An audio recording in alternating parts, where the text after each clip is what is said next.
អូនថាអូនស្រឡាញ់បងស្រឡាញ់បងគឺជាបងតែដើម្បីទើបអូនលួចមានគេ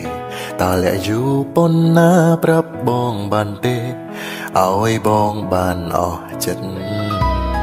អូនថាវាមិនពិតទេអូនមិនបានស្រឡាញ់គេគ្រប់យ៉ាងគឺមិនដូចបងគិត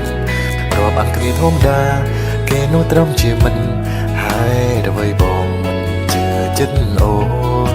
តាមតន្ទានឹងភ្នែកអូននៅហ៊ានប្រកែកគិតបងល្ងងពេកទេដឹងបើស្រឡាញ់គេចេញទៅអូនអាចជ្រើសរើសផ្លូវដើរតាមបេះដូងអូនគេជាជនទី3ហើយដូចខ្ញុំមានអារម្មណ៍ថាខ្ញុំជាអ្នកបំបែកបំបាំងស្នេហាគេអូនទៅចង់ថែគេចង់មិនចង់ធ្វើជាមនុស្សអាត្មានិយមប្រហែលខ្ញុំជាជនទី3តាំងពីដំបូងគ្រាន់តែមិនទាន់ដឹងខ្លួនគេអាចនឹងយកខ្ញុំស្អមបេះដូងស្អមបេះដូងនៅកំពុងឯកា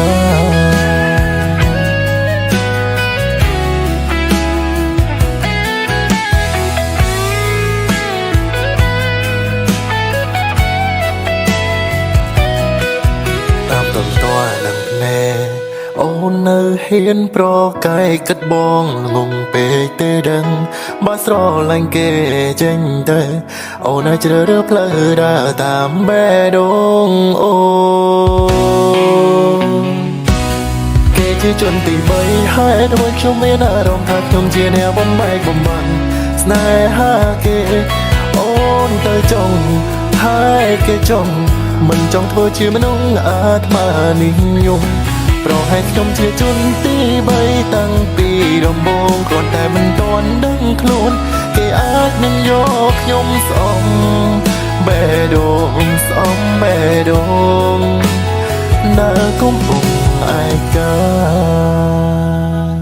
គេជាជនទី3ហើយដូចខ្ញុំមានអារម្មណ៍ថាខ្ញុំជាអ្នកបំបែកបំបាំងស្នេហាគេអូនទៅចង់ថែគេចង់មិនចង់ធ្វើជាមនុស្សអាត្មានិយមប្រហែលខ្ញុំជាជនទី3តាំងពីដំបូងគ្រាន់តែមិនទាន់ដឹងខ្លួនគេអាចនឹងយកខ្ញុំស្អមបេះដូងស្អមបេះដូងនៅកំពុងឯកា